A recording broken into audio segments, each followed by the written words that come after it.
Elas na Pan. Empreendedorismo, comportamento, a mulher contemporânea e seus desafios. Está no ar. Elas na Pan. Oferecimento Magras, referência mundial em emagrecimento saudável e estética de qualidade. Rua Joaquim André, 772, Bairro Paulista. WhatsApp 19998553031. Elas na Pan. Olá, bom dia! Terça-feira, 18 de julho, são 9h03. Está começando o Elas na Pan. Eu sou Cris Sanches e você fica comigo até às 10 da manhã aqui na sua Jovem Pan News Piracicaba. Que bom poder estar com você todas as terças, às 9 da manhã, aqui na 99.5 FM. E você já sabe, você que me acompanha, já vou deixando aqui os meus recadinhos. Para ouvir a gente direto, sem problema, de forma simples, baixa o aplicativo Jovem Pan News Piracicaba, que você encontra lá na Play Store ou na Apple Store.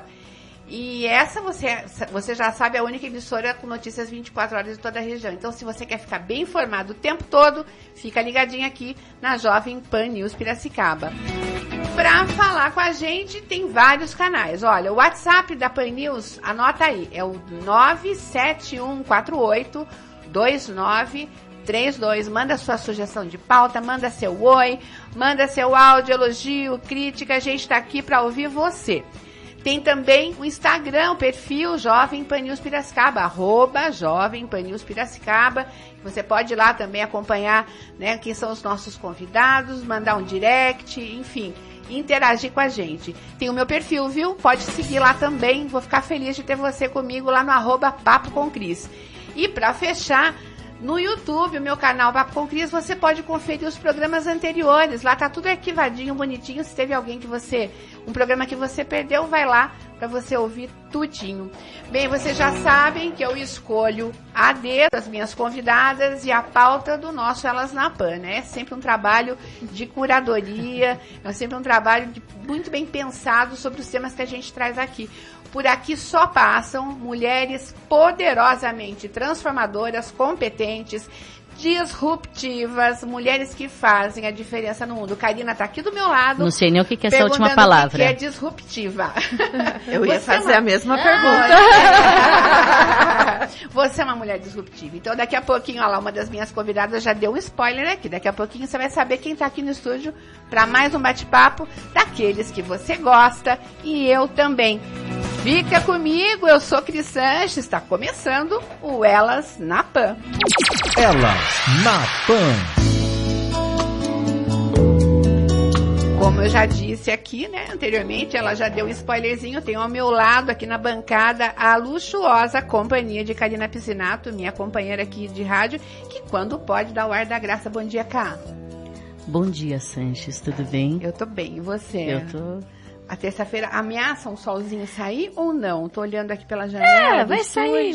Disruptiva não fez muito sentido no meu cérebro loiro, viu, gata? Acho que o chumbo já afetou tudo. Ela já procurou disruptiva. Sabe quem me ensinou essa palavra? Valéria Spers, lá do CIMESP. Ai, Valéria, sua chica! A Valéria Spers, ela é doutora, né? Ela é outro nível, né, gata? Tem um vocabulário bacana. Tá.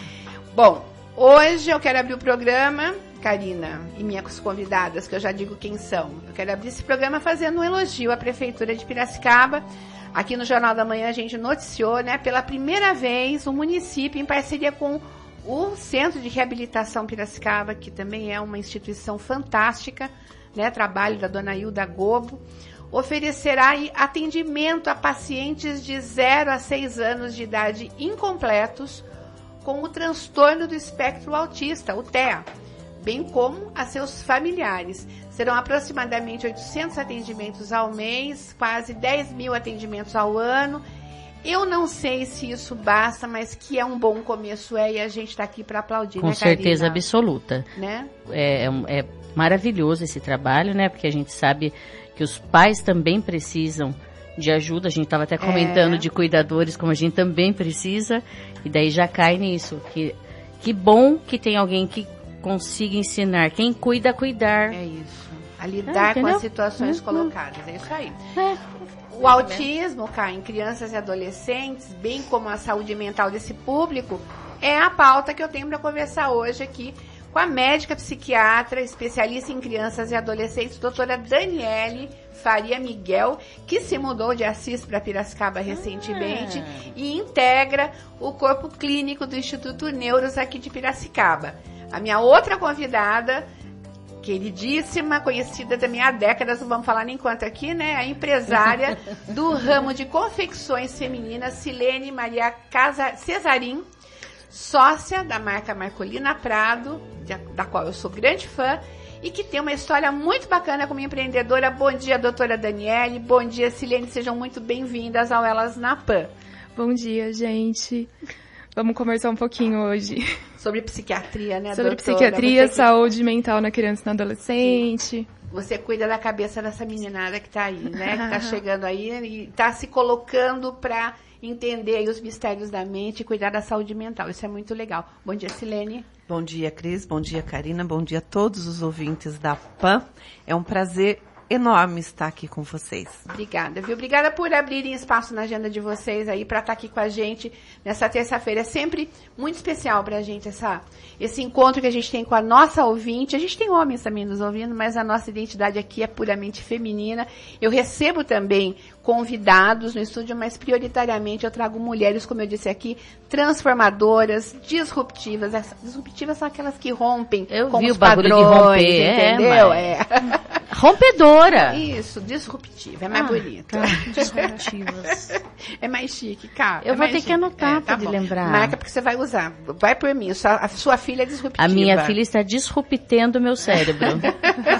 Serve? Cabe? Não, disruptando a Manu, existe, não né? fala assim, que a Manu é maravilhosa. A doutora Dani vai conversar com ela depois. Beijo pra Manu. Bom, eu queria começar esse papinho aqui com a doutora Daniele. Doutora, eu queria primeiro que você começasse contando um pouco para os ouvintes, né, sobre a sua formação e a sua especialidade. Eu dei um spoilerzinho aqui que você vem de Assis, é médica psiquiatra. Fala um pouquinho para a gente sobre a sua trajetória profissional, embora ainda seja bastante jovem. Eu nasci em Assis, vivi lá até terminar meu ensino médio, até meus 18 anos. E muito curioso que eu sempre, desde pequenininha, assim, falava que queria ser médica. Que eu ia ser pediatra, na verdade. Não tem nenhum médico na minha família, mas cresci falando que ia seguir para esse rumo. Acabei morando um tempo em Ribeirão Preto, mas aí eu passei no vestibular na Unesp de Botucatu. Fiz faculdade e residência de psiquiatria lá. Durante a graduação, que eu falava que eu queria ser pediatra, na verdade eu descobri que eu gostava de saúde mental da criança e do adolescente. Então, assim, fui fazer psiquiatria, já querendo especializar em infância e adolescência. E aí eu saí de Botucatu para fazer minha formação em psiquiatria da infância e da adolescência na Unicamp. Então, eu morei em Campinas um tempo e agora eu vim pra cá. Estou recém-chegada na cidade. Ou seja, uma sólida... só estudou em lugar ruim. Uma sólida formação... sólida formação acadêmica, né? Karina usando o sarcasmo aqui, Unicamp, né? Unesp. Eu fiz Senac, foi a única coisa que eu passei. Não, Karina. Não, mas tenho muita honra. Muito bacana, parabéns aí. E pelo que eu vi, você não teve dúvida sobre o caminho que tinha que trilhar, né? Isso facilita muito a vida, né, doutora? Então, foi... Não sei, algo que veio junto, assim, nunca entendi muito. Tem médicos na família? Não, nenhum médico na família. Desde pequenininha, minha mãe é professora, meu pai é engenheiro. Minha professora de artes. E eu vim, assim, então não tem ninguém dessa área da saúde, mas eu sempre gostei muito de cuidar. Quando eu era pequenininha, eu ficava cuidando dos bichinhos com a minha avó, que minha avó é super da natureza, pega os bichinhos de rua pra cuidar, e eu ajudava muito. Eu falava que eu ia ser pediatra, que eu ia cuidar. E essa vovó que fez 91 anos, que você falou? Ela fez 91 anos esse final de semana. E ela é lúcida, doutora? Pra caramba. Que bom. Ela é. E ela era cuidadora, né? Falando de cuidar, ela era cuidadora do meu avô, mas meu avô faleceu faz 1 ano e ele tinha Alzheimer, estava acamado. E eles eram grudes. Que bacana, que bacana. Doutora, a gente noticiou aqui essa iniciativa inédita da Prefeitura, né? Que vai passar a oferecer atendimento a crianças de 0 a 6 anos incompletos, quer dizer, tem um recorte bem específico aí, né? Com o transtorno do espectro autista. É politicamente errado a gente chamar as pessoas com o TEA de autistas ou não é ofensivo? Eu queria entender isso, porque realmente eu tenho tomado cuidado no uso das palavras. Não, assim, a gente usa no dia a dia, assim, pelo menos entre os pacientes que eu atendo, que eu cuido, nunca ninguém me trouxe esse recorte de se sentir ofendido. Então, assim, estou falando de algo que eu uso na prática, não como alguém que está dentro do espectro, né? Mas eu acredito que não. A gente fala o transtorno do espectro do autismo porque é um espectro, né? Então, assim, existe desde casos muito leves a casos muito graves. São pacientes muito diversos. E tanto que tem uma frase bem famosinha do TEA que a gente fala que quando você conhece um autista, você conhece somente um autista, porque um é muito diferente do outro. Olha. Eles são muito únicos. Então, é uma ampla, por isso que a gente fala do transtorno do espectro do autismo, mas a gente também usa o TEA, usa autista. Eu acho que nunca se falou tanto hoje sobre TEA, né? Eu que tô na mídia, a gente que está aqui, eu tenho visto muitas iniciativas. E isso, eu tenho a sensação de que isso ajuda a quebrar preconceitos, a quebrar paradigmas, a fazer as pessoas entenderem, né? Sim. O que é, como é que a coisa... Né? Quanto mais a gente fala, quanto mais informação a gente leva, mais o preconceito vai caindo, né, por terra.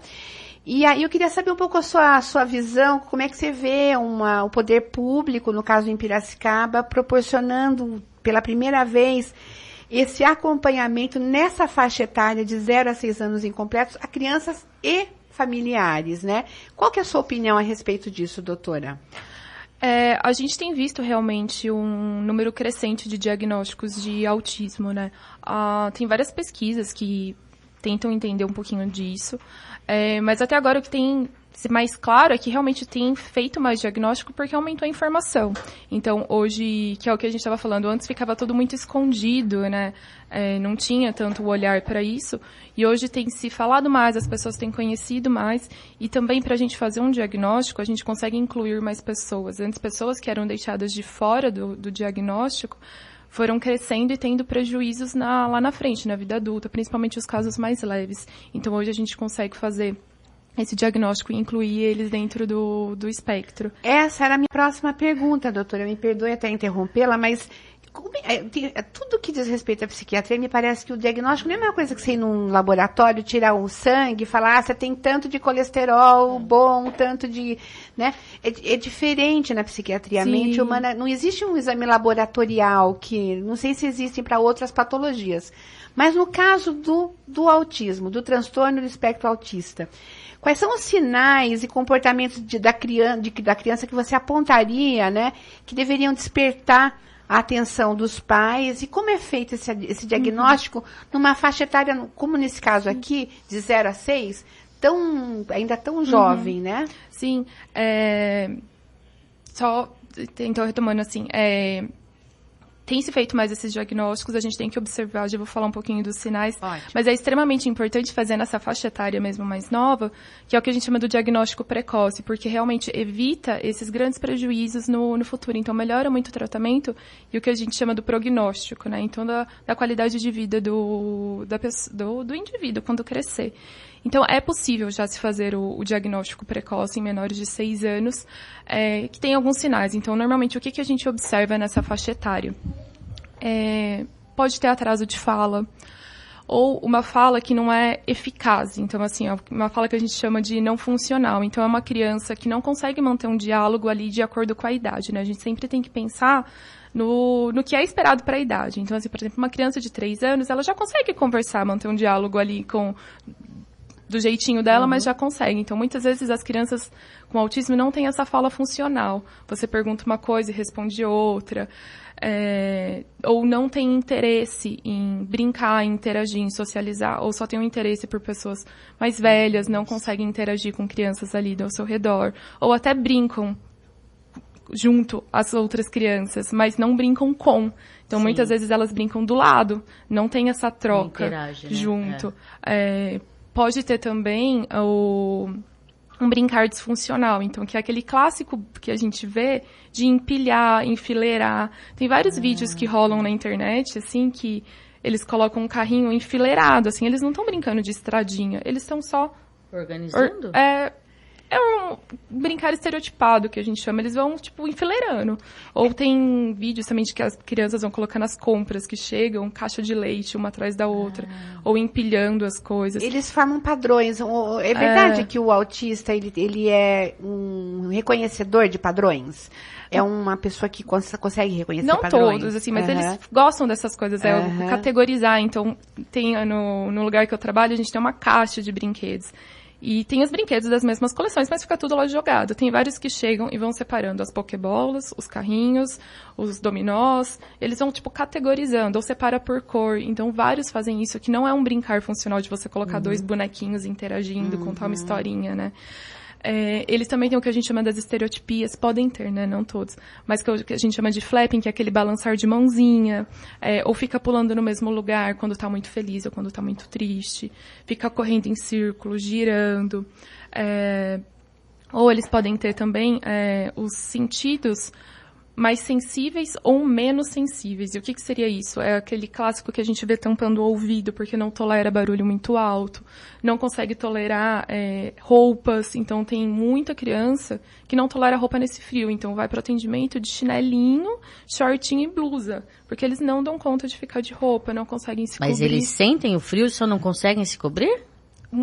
Tem uns que não sentem, tem outros que não toleram. Tem alguns que a gente não sabe porque não são verbais. Então, eles pode ter tanto o tato, né? Mais sensível, por isso que não tolera roupa, o barulho. Tem alguns que cheiram tudo antes de colocar na boca. Ou colocam tudo na boca, que é o que a gente chama de Malfin, porque precisa encostar a língua em tudo, precisa sentir o gosto de tudo. Alguns não toleram muita luz, ou gostam muito de luz. Tem alguns que entram na sala e já vão direto olhar para a lâmpada, assim. Tem o andar na ponta do pé, porque eles muitas vezes não toleram encostar o pezinho no chão. Então, eles vão para a pontinha. E isso é uma coisa bem clássica também, a gente vê eles andando na pontinha do pé. Muito esclarecedor que você está falando. E esse andar na pontinha do pé não sei, não perigoso a palavra, mas é uma coisa delicada, porque se anda muito na pontinha do pé, pode calcificar o tendão aqui atrás. Vai encurtando, e aí eles podem ter dor, pode ser alguma coisa aqui pra frente, se ele não conseguir fazer a pisada certinho, possa ser que tenha que passar por um procedimento cirúrgico. Então, tudo isso é por conta dessas alterações de sensibilidade. A questão da seletividade alimentar também. Muitos não conseguem comer coisa molhada, não toleram nada que tenha molho, sopa. Outros só gostam de coisas crocantes.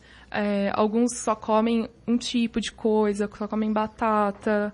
Então, assim, isso também é por conta dessa sensibilidade. Nós não sabemos se gustativa, depende de cada um ali, né? Gustativa ou olfativa, de cor. Tem alguns que só comem coisa amarela. Então, incrível. Mas você imagina uma mãe até descobrir tudo isso? Às vezes fala, ele tem mania, né? Ou ela tem mania, muito. Né? E até é importante sempre pensar, quando a gente fala dessa faixa etária da primeira infância aí, né, os menorzinhos, que tem coisas que são esperadas, mas tem coisas que não são esperadas para a faixa etária. E muitas mães vão atrás de avaliação, procuram alguma coisa, e vários profissionais falam, é mania, é fase. E aí isso retarda o diagnóstico. Então, assim, muitas vezes a gente chega pra gente, mesmo adultos, assim, chega pra gente da psiquiatria infantil, que tem mais mão, assim, com autismo, e fala que já acontecia isso na infância, aí a gente dá um diagnóstico, e as mães choram, assim, porque tiram um peso e elas falam assim, eu sabia que eu não era louca. E aí, entrando na questão do diagnóstico, que perguntou dos exames, né, para fazer o diagnóstico de transtorno do espectro do autista, é uma avaliação clínica, é um diagnóstico clínico. E o que significa isso? Que a gente não precisa de exames. Basicamente vendo esses sintomas, é aí que eu falei um pouquinho, né, que eu falo que são 2 caixinhas de sintomas. Tem a da interação social, da linguagem, da comunicação, e tem essa caixinha aí dos comportamentos. Entre a primeira consulta e o diagnóstico, quanto tempo pode demorar, doutora? Varia muito. Pacientes muito clássicos, pode ser em uma consulta. Então, tem pacientes que... a gente até brinca, assim, que passou do nosso lado na rua, a gente sabe que é. Tem os pacientes mais clássicos. Se chega uma criança andando na ponta do pé, com seletividade alimentar, sensibilidade auditiva, não interage, não fala, a gente já pode falar que é autista. Mas tem alguns casos que é importante a gente fazer exames para descartar outras coisas também, os casos mais leves. Então, a gente pode solicitar para auxiliar, mas a gente não precisa necessariamente de exames para o diagnóstico. Muitas mães falam, mas não vai pedir uma tomografia? Não necessariamente, não precisa muitas vezes, porque é isso, assim, é com base na observação que a gente faz do diagnóstico, na questão do funcionamento mesmo. Tanto que a gente fala que o transtorno do espectro do autismo não é uma doença que a gente precisa tratar, dar um remédio, curar. Não, é um funcionamento atípico. E outra coisa que eu acho que é importante dizer, e me corrija se eu estiver errada, não significa em hipótese alguma déficit cognitivo, Isso, não é? Sim, com problemas de certeza. aprendizagem ou problemas no quociente de inteligência, né? Não, uma coisa não tem a ver com a outra. O transtorno do espectro do autismo é esse déficit em questões de interação social e de comportamento, mas não tem a ver com inteligência. Dentro dos autistas, tem um maior número de déficit intelectual, que seria esse QI reduzido, o coeficiente de inteligência, mas não necessariamente. Tanto que tem um lugar que eu trabalho, que é só autista, o Instituto de Saúde e Atendimento de Autista, que a gente tem adultos. Então, assim, eu tenho pacientes advogados, eu tenho pacientes engenheiros, administradores. E, nossa, tem os que desenham, desenhistas. Então, não, assim, eles podem ter. E muitas vezes, principalmente esses adultos que chegaram para o diagnóstico tardio, são indivíduos que têm uma inteligência muito boa, então foram se adaptando às situações, mas chegaram lá na frente, no momento de trabalho, e não deram conta das demandas sociais. Então, até quando você pega os critérios para ler, tem o que fala assim, que às vezes o diagnóstico é tardio, porque o indivíduo foi se adaptando às situações e que era exigido ali, mas na hora que a demanda social, a demanda do ambiente excede a capacidade que o indivíduo tem de se adaptar, é quando vem os sintomas. Então, tem um adulto que chegou pra gente que, primeiro dia de emprego dele num lugar, depois da faculdade, ele não conseguiu interagir ali no refeitório, foi comer no banheiro e teve uma crise com estereotipia, e aí ficou totalmente evidente. Então, era uma criança que era vista como a estranha, a tímida, com uma fobia social, mas tinha outras coisas que foi passando, porque não dava trabalho, ia bem na escola, mas chegou num momento que exigia uma demanda maior, que você precisa de uma interação que é na hora do trabalho, e não deu conta. E essa foi uma mãe que, na hora que eu dei o diagnóstico, ela chorou e falou assim, eu sabia que eu não estava louca, eu sabia que tinha alguma coisa, e todo mundo falava que era coisa da minha cabeça ou que era fase. Doutora, só uma pergunta. Com relação ao olhar, que a criança autista também não tem essa... Sim, eles Contato podem não visual. ter o contato visual Bem, por conta bem... dessa... Não necessariamente todas, mas eles fogem da interação social, então eles não conseguem manter o contato visual. Tem alguns que vai um pouquinho melhor, mas tem alguns que não. Não é regra. Não é regra, mas vários têm. Até que no atendimento eu fico muito assim, olha aqui pra mim, olha aqui pra ti. Tá, chama atenção. Pra chamar, pra ver se eles sustentam o olhar. Duas coisas. A minha filha, hoje ela tem 7, a Manu. Ela começou a falar com 2,5. A minha irmã queria que eu levasse ela no médico, fizesse, daí eu ia no pediatra dela ali. Ela não tem nada. E, minha sogra foi lá, colocou um pintinho pra nega falar. Eu ia falar da simpatia do pintinho. Essa menina nunca mais parou de falar.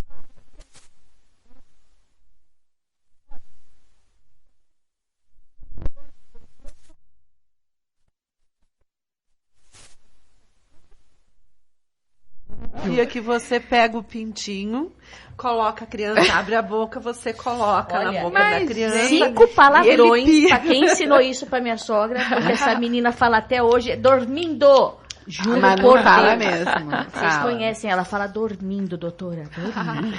E daí a segunda coisa, eu tenho uma amiga, ela chama Denise. E os nossos filhos estudaram juntos, o Matheus e o Luigi. E o Matheus também tinha essa dificuldade, tudo. E daí ela acabou buscando ajuda em São Paulo, porque aqui ela sentiu que todo mundo falava, né? E daí ela foi com o doutor lá, que descobriu que o Matheus tem apraxia da fala. E daí ela me explicou que o autismo, tipo, é o tronco. E daí tem milhares de ramificações, ou ao contrário. Eu não lembro. Ela fala umas coisas super bonitas, assim. Mas, tipo, ele tem apraxia da fala dela, se inscreveu em 1 milhão de cursos, tudo, mas por conta da inteligência. Porque sempre que a gente vai falar das crianças, bem ou mal, a gente tem o hábito de falar em inglês. E daí eu tava falando com ela, daí o Matheus virou pra mim e corrigiu uma palavra. Ela, ele faz maple bear, ele sabe inglês mais do que a gente. Começamos a estudar outra língua, porque a gente não pode mais falar mal das crianças em inglês perto dele. Por quê? Mesmo ele ainda... a fala dele hoje, tipo, ela até chora a hora que ele fala mamãe, tudo, ele já tá formando frase, ele vai fazer 10 anos em agosto. Mas demorou pra caramba pra descobrirem essa apraxia. Mas ele é extremamente inteligente, Matheus. A apraxia tem a ver com a formação articular, assim, das palavras. Então, ele não... nesse campinho que eu falei do grupo de comportamentos, ele não deve pontuar. Então, aí ele não se enquadra dentro do autismo. Mas ele não interage tanto. Tipo, ele vai brincar em casa, porque ele gosta de alguns brinquedos específicos que o Luigi tem. Mas, tipo, o Luigi Amano fala, vem brincar, Matheus. Ele, já vou. Ele pega os brinquedos que ele gosta e fica lá. Se esquece dele. Esquece. Não dá um trabalho. Nada. Educadíssimo. Mas ele não gosta da interação. É isso. Muito bem. A gente tem muitos casos para colocar aqui. Esse da apraxia é um negócio interessante mesmo. Você pode, né, confundir com outras coisas ou causar... O papo tá muito bom. E tá prometendo ficar melhor ainda. Daqui a pouco o Silene já entra no próximo bloco pra gente conversar. Eu vou chamar agora os comerciais e a gente já volta. Elas na Pan. 9h34. A gente está aqui no estúdio do Elas na Pan recebendo a doutora Daniele Miguel, psiquiatra, especialista em crianças e adolescentes, e a empresária Silene Cesarim, da Marcolina Prado, que vai contar daqui a pouquinho a história dela no empreendedorismo. Agora a gente vai chamar a nossa querida colaboradora, a psicóloga Crisoline, que está chegando aí com seu comentário e suas dicas no quadro Cuca Legal.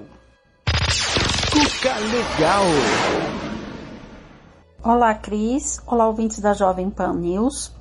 Hoje trago aqui um tema relacionado a crianças e os adolescentes e suas relações com seus pais e amigos. O jovem ou a criança pós-pandemia se apresentam mais ansiosos, mais incapazes, uma timidez muito grande, muitos com depressão, com dificuldade de comunicação, viciados em jogos, consumindo rede social e se rendendo e se comparando ao que uma rede social mostra, o que é certo ou errado. E a partir daí, a autoestima desse jovem cada vez mais baixa, porque nunca ele será o bom o suficiente se ele não for do jeito daquela pessoa que ele segue em suas mídias.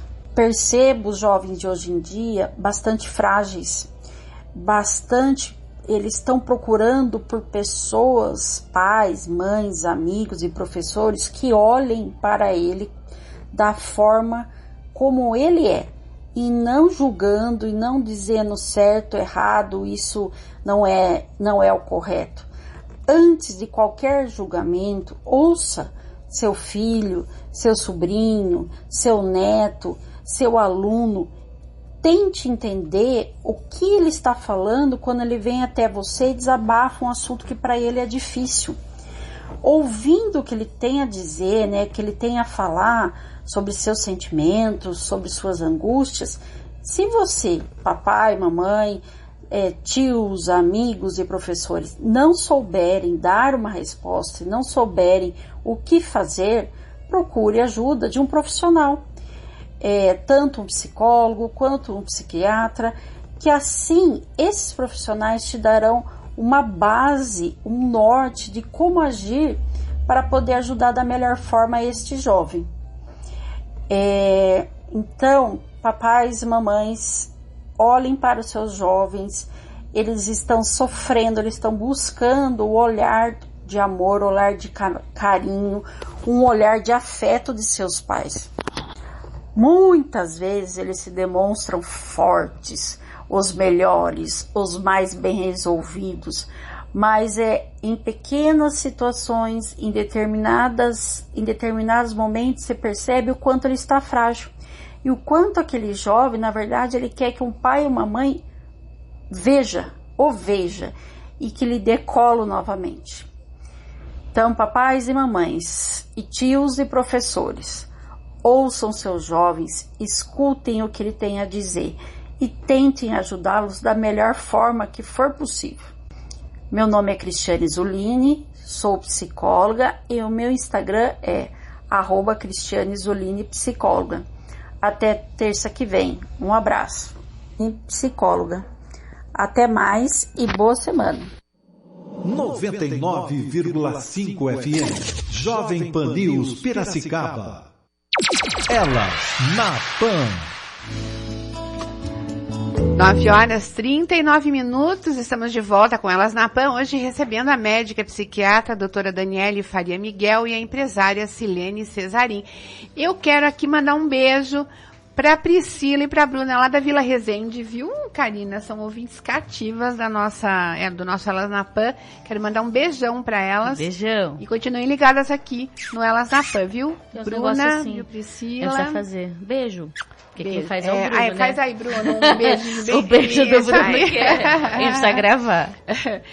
Eu quero agora chamar para a briga aqui, para nossa sala, a nossa Silene, que está aqui, já fez algumas interações, fez perguntas muito oportunas para a doutora Daniela. Eu queria perguntar uma coisa para você, Silene, querida. Você continua sendo reconhecida na rua como a moça da Feira Mixagem? Eu sabia que eu conhecia de bate na bancada, Karina. Faz uma hora que eu tô encarando minha filha, essa moça estava toda semana na televisão, na IPTV. E era um negócio próprio, né, Silene? Conta um pouco essa história, porque eu acho sensacional. Ai, meu Deus do céu, você quer que eu comece por onde? Não, vamos... São tantas histórias para chegar nessa. Tenta sintetizar, porque pra gente não perder muito, né, não ficar muito... Tá, você tem vou coisa, ser, vai vou falar ser da bem rapidinho, vou fazer Isso. Eu sou lá de pertinho de você, tá? Eu também não sou piracicabana. Pertinho da doutora Daniela. Eu nasci em Jaú, fiz faculdade em Bauru. E na época de fazer faculdade em Bauru, eu sou fonoaudióloga. Eu fui lá para ser promotora, tá? Não era para ser fono, não era para ser nada. Eu queria ser promotora. O único problema que eu esqueci de dizer para Deus, que eu queria ser promotora de justiça e não promotora de eventos, tá? Então eu esqueci nessa parte. Eu me formei lá, só que para fazer a minha faculdade eu virei sacoleira. E no virar sacoleira naquela época, eu acabei que montando uma confecção. E a confecção veio parar aqui em Piracicaba, porque nessa época minha irmã também se formou, casou, veio morar em Piracicaba e veio trabalhar no Projeto Rondon de Campinas. Em 86 o Projeto Rondon extinguiu e eu saí da faculdade. Minha irmã psicóloga e eu fonoaudióloga, não tinha campo de trabalho, simplesmente não tinha aonde você pudesse atuar. E no fato de ser sacoleira, como a gente tinha confecção aqui, nós optamos em trabalhar no ramo da moda. E começamos com a mixagem lá na Santa Cruz, muita gente deve se lembrar, entre a 13 e a Prudente, nós fazíamos uniformes escolares. Isso. E junto com o uniforme escolar, nós tínhamos um pouco de moda. Só que nós ficamos famosa por aqueles pauzinhos, porque a gente não tinha manequim, não tinha nada, a gente estava começando. Então nós fizemos umas cruzes assim e vestia a camisetinha com tijolo embaixo. E todo mundo passava lá, achava graça e acabava passando devagar para ver aquele monte de cruz para ver o que era. E lá nas camisetinhas estava assim, Dom Bosco, CLQ, Ângulo, Liceu, Coque. Então foi assim que a gente começou aqui em Piracicaba com uma confecção. Muito bem. Começamos a trabalhar, veio o tal do Fernando Collor, né? Passou na vida de todo mundo, passou um rodo. Tirou dinheiro de todo mundo. Tirou dinheiro de todo mundo, abriu a importação. O Brasil era um país que não estava preparado para o que aconteceu. E veio a importação. Não vinha a importação. As nossas roupas acabaram ficando muito caras em vista da importação. Então, nós perdemos mercado, muito mercado. E nessa época eu fazia mão de obra para a CIA. Então, a minha carreta foi entregar a mercadoria para a CIA. A CIA, pelo fato de ter acontecido tudo isso, fechou o recebimento de mercadoria. Então, a carreta entrou de um lado e saiu do outro e voltou para Piracicaba. Meu Deus. E nós ficamos com 15 mil peças paradas. Nesse meio tempo, o Projeto Rondon foi embora, entrou o Sebrae. Não sei se você se recorda daquela primeira feira que aconteceu no Engenho Central. Até ela foi organizada pelo Marinho Esturion, que estava na CIP, pelo Sindicato do Comércio, que foi a primeira feira de saldos e oportunidades. Isso. O Zé Maria, que era presidente do sindicato, Carlão, Zé Maria Sais Rosa. Isso, Só figura histórica. Só figura histórica. Eles foram organizar essa feira e convidaram a gente para participar dessa feira. E nós fomos, e falei assim, nossa, que negócio interessante, que é isso, né? O pessoal olhou para aquilo como saldo e eu olhei para a feira como oportunidade. Falei assim, Zé, por um acaso, do jeito que Piracicaba está fazendo essa feira, existem essas outras feiras em outras cidades, através do sindicato? Ele falou, olha, no estado de São Paulo eu posso dizer para você, e te dou uma lista de onde que está acontecendo. Menina, eu descobri um universo de feira, assim, que eu fiquei, assim, extasiada, porque você tinha uma mercadoria, você vendia barato, de giro rápido, e comecei a participar de feira por 4 anos. Quando eu comecei a participar das feiras do Sebrae, eu descobri que existiam outras, que era a feira dos calçados, do Calçados de Franca, a feira do bordado de Bitinga e as feiras do circuito de malhas, que eram só malhas. Eu falei assim, nossa, como a gente está ali em Piracicaba, como a gente está bitolado naquele mundinho, e como esse universo é maior, né, do que a gente pensa. Falei, quer saber de uma coisa? Eu também vou entrar nessas feiras aí. E comecei a entrar nessas feiras. Só que o que acontecia? A de calçados ia até um determinado período do ano, a de tricô acontecia naquele período do ano, o pessoal de Bitinga não deixava a gente entrar porque não tinha nada a ver. E tinha a FIDAN em Americana. Aí eu virei para minha irmã e falei assim, pô, Marlene, olha, presta atenção, tem tudo e não tem nada. Não tem pequenos fabricantes de moda organizando feira. E se a gente pegasse todas aquelas pessoas que estão passando pelo mesmo problema que a gente e começasse a organizar essa feira e juntar essas pessoas, né? Porque o meu professor falava que uma andorinha não faz verão, mas um bando faz bastante verão. E aí a gente teve a brilhante ideia de organizar a Feira dos Pequenos Fabricantes do estado de São Paulo e dos outros estados. Nós montamos até uma associação em função disso. E em 1994 nasceu a nossa primeira feira, que foi uma briga histórica aqui em Piracicaba, porque a associação comercial não queria, o sindicato não queria, o CDL não queria, e na época o Tami era prefeito, ele não queria me dar um engenho para fazer a feira. Tá? Onde eu fui parar? Dentro do Lar dos Velhinhos. Errei. Eu ia falar embaixo do Jumbo Eletro. O Jumbo Eletro. Quando eu fui fazer a primeira feira lá no Pão de Açúcar, ainda tinha na parede Jumbo Eletro. Então eu fui fazer a minha primeira feira dentro do Lar dos Velhinhos. E daí nós fomos para Botucatu, de Botucatu nós fomos para Bauru. Eis que a gente começou assim, precisava ter um comercial para televisão. Beleza, então vamos contratar uma atriz para fazer o nosso comercial, para poder fazer as coisas. Contratamos a atriz e essa atriz não chegava nunca. E tudo na Rede Globo tem horário para entrar. Não pode demorar. O Aragon, que era o produtor lá de Bauru, que ele foi funcionário da TV Modelo, que era a TV Globo, virou assim, olha, já que a atriz não chega, vamos gravar a sua voz, né? E a gente coloca só a sua voz no ar, não coloca você no ar. Menina, eu fui lá e gravei a voz. Tô lá na minha casa, sentadona assim, para escutar a minha voz na televisão. Aparece essa figura assim, atenção, Bauru, região. Aquele cabelão, aquela mulher exuberante. Sem maquiagem, sem nada. Linda. Porque era só a voz que era para entrar no ar. Menina, caiu na graça das pessoas.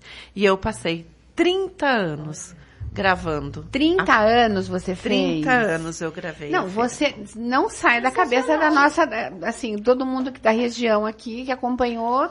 Você é reconhecida na rua ainda? As pessoas te Fala. Pra você ter uma ideia, eu gravei mais comercial do que aquele garoto propaganda da Bombril, lembra? Bombril. Eu tenho mais comerciais gravados sobre o mesmo assunto do que ele. Incrível, 30 anos. Incrível. Incrível. Fala um pouquinho pra gente da Marcolina Prado.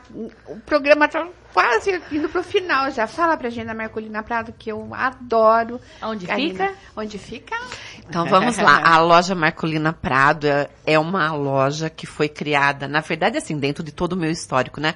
Eu voltei nativa com a fábrica há 9 anos atrás. Porque, assim, através das feiras, eu trabalhei em 9 estados e 40 cidades. Então, você começa a fazer um levantamento do que tem no mercado e que o mercado tem para oferecer para a mulher. E a gente percebeu, assim, que as mulheres que trabalhavam fora precisavam de uma roupa bonita, elegante, chique, mas que tivesse um custo-benefício bom para ela poder estar bem vestida. Então, é aquela mulher que sai de casa às 7 horas da manhã, ela vai para o trabalho, depois ela está bem vestida para ir numa reunião. E assim nasceu a Marcolina Prado. E nessa época, os estampados estavam muito em alta, né? Então eu queria ser a rainha dos vestidos estampados, né? Então eu abri a Marcolina Prado, até a Marcolina Prado é uma homenagem à minha avó, que teve 15 filhos, coitada, que Deus a tenha. Então ela costurava muito para poder manter esses 15 filhos. E a nossa loja fica ali no bairro São Dimas, sabe a Rua das Carmelitas, subindo na esquina do Coque, tem uma outra escola que é o Melo, linda, na esquina de baixo. E a Marcolina tá ali. É uma loja de fábrica, né? Que tem essa proposta de roupas elegantes, bem feitas, bem fabricadas, bem costuradas. O mais importante, bem modeladas para mulheres brasileiras. Não são roupas chinesas que não tem modelagem, porque a roupa chinesa é tudo quadrada, né? E lavou e encolhe, né? Eles acham que a gente faz regime, né? Na primeira usada para a segunda usada. E o mais legal é que você trabalha com tamanhos grandes também e você também faz sob medida. Eu vou lá, eu gostei de um vestido chemise, outro dia eu fui lá e falei, ai, Silene, adorei esse vestido. Eu vou, faço de todas as cores que você quiser. E faço na sua medida. Então, assim, ela propõe guarda-roupa cápsula, acho super bacana. Se eu levar isso aqui, você faz 14, cada uma de uma cor. Sim, faço cada uma de uma cor e a gente pode ainda mexer no decote, fazer redondo, U, V. Fala no microfone, Karina. Artesanato. Oi. Oi. Minha cadeira tá baixando. A cadeira dela baixou aqui, ela tá aqui de boa. Mas é muito legal, está de parabéns, a loja é linda, o atendimento é personalizado, a gente gosta muito mesmo, acho que é uma opção muito bacana para mulher de verdade mesmo, como você coloca, né? Para mulher de verdade. Tanto é que as pessoas perguntam, você faz por gabarito a modelagem? Não, gente, é tudo na fita. É um método Burda, aquele que você tira a medida da pessoa, você vai lá, você faz o esquadro, você enquadra, coloca na fita e vai embora, né? E lá também acaba sendo até um cantinho de terapia, né? Porque muitas pessoas, né, que vão na loja, acabam assim, a gente troca muita informação, inclusive sobre o assunto que foi falado aqui hoje. Eu atendo muitas profissionais, muitas médicas, muitas psicólogas, e é muito interessante o assunto que foi pautado hoje. É muito importante a sociedade ter um pouco mais de conhecimento para saber lidar com essa situação, principalmente agora que vem os filhos da pandemia, né? Sim. Que são crianças que ficaram trancadas dentro de casa, que de uma certa forma tiveram até estímulos, mas por falta de procurar um profissional, talvez não tenham tido os estímulos certos e podem ser diagnosticados erroneamente lá na frente, né? Os filhos da pandemia, né? É isso mesmo. Acho que a saúde mental nunca foi tão necessária, né? Nunca mereceu tanta atenção como neste momento no pós-pandemia. Porque esse pós-pandemia vai durar um bom tempo ainda. Tem sequelas, tem feridas pra gente curar. Na criança, no adolescente, no adulto. Eu quero, Bruno, vamos chamar o nosso professor Ricardo Souza para completar aqui o nosso quadro. A gente já volta, já. Cuidando do bolso, com Ricardo Souza. Olá, meu amigo e minha amiga ouvinte da Jovem Pan News. Com as novas medidas do programa Minha Casa Minha Vida e também com a expectativa de baixar a taxa de juros da economia, surgem algumas perguntas sobre a viabilidade de comprar ou financiar uma casa. E aquela célebre pergunta: o que vale mais? Financiar uma casa ou pagar o aluguel, né? Financiar, comprar ou alugar? O que seria a melhor opção? Bom, vamos lá. Não existe bom para todos. Eu não posso colocar uma regra que é geral para todas as pessoas. Por que isso? Porque realidades diferentes implicam em decisões financeiras diferentes. E eu já vou até explorar um pouquinho mais isso. Quando a gente fala que alugar é algo bom para todo mundo, a gente está errando, a gente está generalizando. E se eu falo também que financiar é algo bom para todo mundo, eu estou errando, estou generalizando. Passo 2. O valor ou a importância de se ter uma casa. Eu preciso entender quão importante é eu ter uma casa. Tem pessoas que têm um sonho de ter a casa própria. Para algumas pessoas a casa é um aspecto de segurança, porque vai amparar toda a família. Para outras pessoas é uma condição ou algo que está mais relacionado com uma satisfação e poder para demonstrar que, eu realmente estou avançando na vida. E para você, qual que é o valor de se ter uma casa? Isso vai ditar se você deve comprar ou não. Vai ser mais um dos pontos a serem considerados. O aspecto 3, condições financeiras para isso. Olha, eu tenho condição financeira para comprar uma casa hoje? Não, eu tenho condição financeira para financiar, para alugar? A condição financeira, ela vai implicar ou ela vai apontar também qual vai ser a minha alternativa. Além disso, a condição financeira ela pode limitar ou ela pode abrir novas alternativas para o seu recurso.